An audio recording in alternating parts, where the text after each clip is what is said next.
선생님 아시죠? 제가 저번에 찍은 거 2주 만에 올린 거. 내가 재촉할 수도 없고, 나도 뭐 사실 뭐 공을 간 건 없어가지고 내가 이거 신혜영한테 말을 해야 되는 건데.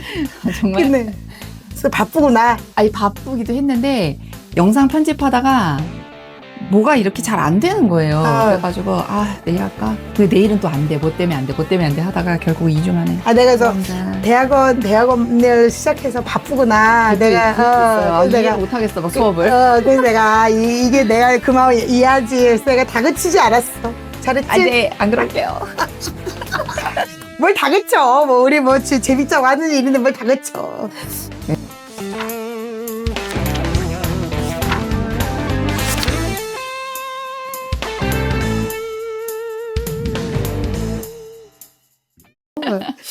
전신질환.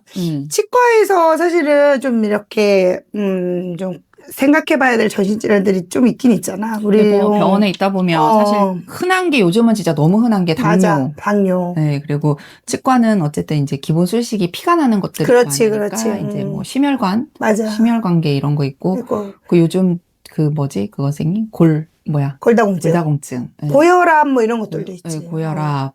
보통 우리 예전에 차트 제가 이제 선생님과 같이 대학병원에서 일할 때 학생들 실습할 때 이제 가르쳐 주면 맞아. 뭐 4가지 맞아. 이거 많이 했었잖아요. 맞아. DM, 당뇨. 맞아. 그런 생각도 난다. 네. 근데 사실은 그때 이제 병원에서는 이제 감염성 질환도 같이 얘기를 하긴 하는데 저희는 이제 일반적으로는 당뇨, 고혈압, 뭐 심장질환, 요즘 이슈되고 있는 골다공증. 그치. 그다음에 요즘은 이제 또 폐질환도 많이 나오고. 원래 바이러스로 인해서 좀 옮겨가는 경우들이 많으니까. 네, 그렇게 나오고. 어쨌든 그런 질환을 갖고 계신 분들이 치과에 왔을 때 어떤 걸 좀 주의해야 되고 어떤 거를 조금 관리해야 되는지에 대한 얘기를 좀 하면 되겠네. 네네. 뭐 첫 번째는 그래도 지금 워낙 많은 당뇨가 아무래도 좀 당뇨가 사실은 좀 결국은 피에 그 당 성분이 많아서 그것 때문에 오게 되는 약간 제한적인 요소가 있는 건데 우리가 그런 구강 관리를 그런 그분들에게는 어떻게 관리를 하라고 얘기하는 게 좋을까? 근데 보통 이제 당뇨가 있으신 분들이 뭐 구강건조증도 같이 오는 심하고 경우가 많고, 당 수치가 이제 당뇨가 있다 하면은 이제 좀 잘 아물질 않잖아요. 맞아. 이제 회복 능력이 좀 많이 떨어지세요. 그래서 이를 빼거나 치주 치료하시는 분들도 사실 뭐 2주 정도면 좀 이렇게 좀 온전한 치유가 좀 돼야 되는데 한 달 정도까지도 이제 가시는 경우도 많고 그래서 오히려 저는 경험상 당뇨 있으신 분들이 이제 간단한 치주 치료 같은 거 받으신 다음에도 오히려 너무 힘들어서 이제 안 받고 싶어요. 이렇게 하시는 분들도 많더라고요. 그래서 보면 너무 이렇게 물론 치료에 다 단계라는 게 있긴 하지만 처음부터 과하게 치주 수술 같이 이런 거를 좀 들어가는 것보다는 스케일링부터 시작해서 뭐 잇몸 치료, 잇몸 치료를 좀 여러 번 그다음에 치주 수술은 최대한 미루는 방향으로 이런 식으로 해서 좀 하시는 것도 좋은 것 같아요. 그러니까 시간을 많이 두고. 근데 당뇨가 있으면 결국은 치주가 안 좋아지고. 그렇죠. 치주 치료를 하자고 하니 당뇨가 또 문제가 되고. 그러니까 그게 계속 딜레마인 거지.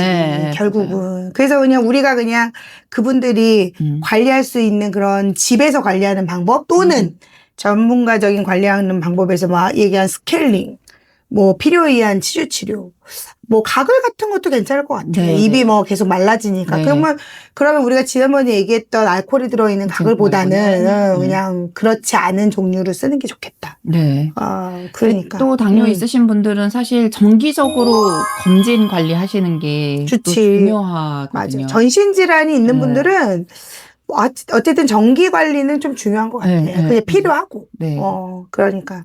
안 아파도 치과를 가서 어떤 상태인지. 그럼 점검을 받으시는 게 좋고. 사실 이제 이런 분들은 당뇨가 있거나 이제 전신질환이 좀 있으신 분들은 이제 나의 주치의 같은 치과를 하나 갖고 계시는 게 사실은 좀 도움이 많이 되잖아요. 그러니까 이게 되게 웃긴 게 선생님들 저희 이제 병원에서 일했을 때 생각해 보면 환자 이름이랑 이런 거 들었을 때 잘 모르다가 아예 보세요. 입을 보면 다 생각나. 아, 맞다. 그때 뭐 이랬는데 이런 게 진짜 생각나거든요. 실제로. 그러니까 자주 가서 내 입안 상태를 보여주는 거. 그래서 정말 저는 주치의 개념의 치과를 정하시는 게 너무 중요한 것 같아요. 그냥 특별히 문제가 있지 않아도 가는.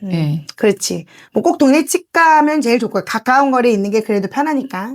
뭐 그렇지 않더라도 어쨌든 본인이 좀 믿고 맡길 수 있는 그런 치과를 가는 게 내가 좋다. 여기는 정말 꾸준히 한번 가보자. 받는다 이런 것도 되게 좋은 것 같아요. 저희가 당뇨랑 또 이제 만만치 않게 저희 나라에서 이제 많은 분들이 겪고 있는 전신질환 중에 하나가 뭐 고혈압.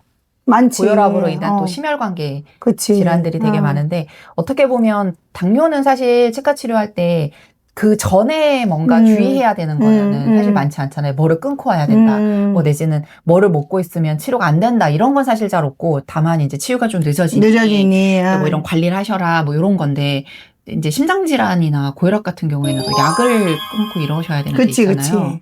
그 중에서도 어쨌든 심혈관계 질환에 관련된 약기, 뭐 협심증이나 심근경색, 뭐 이런 종류의 혈관에 그런 심혈관계 질환이 있는 분들인데 그 약을 미리 끊어야 되잖아. 보통 일주일 전쯤 끊어야 되는 거 아닌가? 저희가 보통 이제 항응고제라고 얘기하는 뭐 이제 많이들 알고 계신 아스피린 계열의 약들은 보통 뭐 병원에서는 이제 통상 한 5일에서 일주일 정도, 그러니까 피가 나는 치료를 받을 때, 뭐 이제 스케일링 정도까지는 사실은 좀 안 괜찮은데, 뭐 이를 뺀다거나, 특히 이제 임플란트 요즘 많이 하시니까, 이제 이렇게 피를 볼 수밖에 없는 요런 치료들을 할 때는, 그게 이제 피를 어쨌든 묽게 해서, 이제 계속 피가 날 수 있게 만드는 약이다 보니까, 그러니까 병원에서는 환자분들한테 피떡이라는 말을 아마 많이 쓰시잖아요. 맞죠. 혈병. 그랬지만 환자분이 뭐 입 빼시고 난 사이에 그 구멍에 피떡이 생겨서 뭐 이런 얘기 하잖아요. 근데 그 흔히 말하는 그 피떡이 생기지 않으니까 잘 안 멈추잖아. 그러니까 그것 때문에 뭐 과다출혈이나 뭐 이런 걸 염려할 수 있으니까 어쨌든 그러는 중에 의사들하고 좀 이제 소통해서 가능 여부를 좀 타진하는 게 좋은 것 같아요. 그러니까 전신질환이 있는 분들은 어찌됐든 협업진료가 필요하지. 우리가 맨날 병원에서 컨설트 용지 내리고 그거 받아와야 치료 가능하다. 그러면 막 이런 거 번거롭고 귀찮다 뭐 이렇게 하시는 분들도 있었잖아. 그러니까 그런 거에 사실은 필요하고 중요한 일이니까. 그러니까 혹시라도 이제 보시는 분들 중에 맞아 치과 가면 맨날 뭐 받아오라 그러고 뭐 이렇게 막 그런 거 너무 귀찮다. 왜 그렇게까지 하냐. 막 이렇게 생각하시는 분들이 있으실 수도 있는데 그게 진짜 엄청 중요하잖아요. 맞아요. 그게 피가 멈추지 않으면 생길 수 있는 문제들이 진짜 그런 경우도 있었어요. 저희 병원 같은 경우에도 임플란트를 너무 원하셨지만 저희는 임플란트를 안 하는 병원이었어가지고 이제 다른 곳에서 임플란트 수술을 하셨는데 약을 이제 본인은 이제 끊었다고 하셨지만 이제 아니었던 거야? 너무 짧게 끊으셨던, 그러니까 끊었다고는 하셨지만 뭐 한 1, 2일 정도 끊으셨나 봐요. 너무 이제 피가 멈추지 않아서 밤에 응급실 가고 되게 고생하셨던 케이스들이 많거든요. 그래서 이거 되게 쉽게 생각하시면 좀 안 되는 문제이기는 한 것 같아요. 그냥 이게 뭐 별거겠어? 뭐 이게 뭐 피가 나면 얼마나 난다고. 그리고 대수롭지 않게 여기는 거지. 근데 그렇지 않습니다. 지금 항응고제를 복용하시는 환자분들은 치과 치료 전에 그거를 끊어야 됩니다라고 얘기하시면 무조건 그 원칙에 맞춰서 끊으시는 거. 고혈압 같은 경우는 사실은 뭐 그런 약에 대한 것보다는 우리가 뭐 마취를 하거나 하는 그런 부분 때문에 좀 염려가 돼서 혈압이 올라가면 문제가 될 수 있는 소지가 크니까. 그래서 뭐 예를 들어 오전에 뭐 치과 치료를 해야 한다든지 뭐 이런 등등의 주의사항이 있는 거잖아. 그러니까 그리고 뭐 너무 막 이렇게 긴 시간 치료하지 않고 뭐 마취할 때도 좀 주의해서 해야 되고. 그래서 그런 고혈압은 반드시 그거를 하강제를 먹고 와야 치료를 할 수 있는. 또 오히려 여기는 또 혈압이 높으신 분들은 혈압을 낮추는 또는 정상으로 만들어주는 약을 먹고 오지 않으면 치료를 안 해주는. 뭐 그러니까 끊기도 하고 먹기도 해야 되는 질환들이 있다는 거. 내가 먹느냐에 따라 어떤 약을 먹느냐에 따라.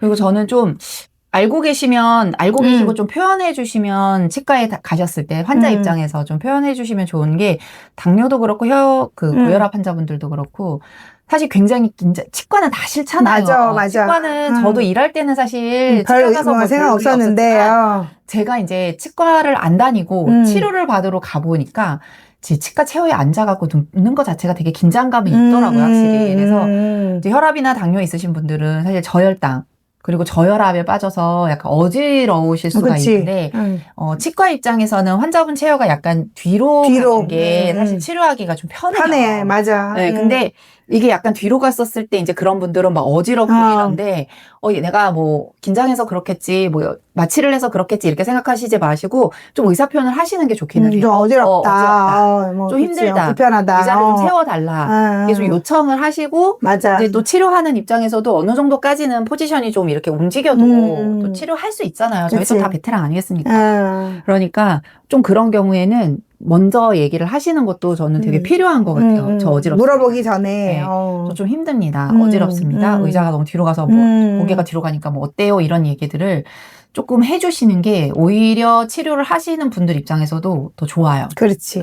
그러니까 그런 거를 좀 약간 배려처럼 좀 이렇게 종사자들이 또 이야기를 하는 것도 사실은 중요하지. 우리가 그냥 학교 현장에서도 많이 이야기하고 배우지가 가르치기도 하고 뭐 본인도 그게 느끼지만 또 일선에 가면 또 일하다 보면 또 놓치는 것들이 있으니까. 그러니까 지나가다가 사실 괜찮으세요? 이거 한마디 물어보지는 게 맞아. 되게 큰데. 맞아. 그러니까 일단 그런 것들도 좀 주의하실 필요가 있다. 그러니까 약을 꼭 끊어야 되는 경우에 약은 끊어야 된다. 그게 아까 얘기했던 아스피린 같은 항응모제 같은 거니까 그런 거는 반드시 기를 지키시고 그리고 꼭 먹어야 된다. 그러니까 혈압약은 꼭 드셔야 치료를 할 수 있으니까 그런 부분은 또 먹어서 또 이 치료를 받을 수 있도록 그렇게 하는 게 중요합니다. 전신질환은 뭐 이 정도, 그리고 또 어떤 거를 우리가 흔히 치과에서 또 많이 전신질환에서 얘기하지?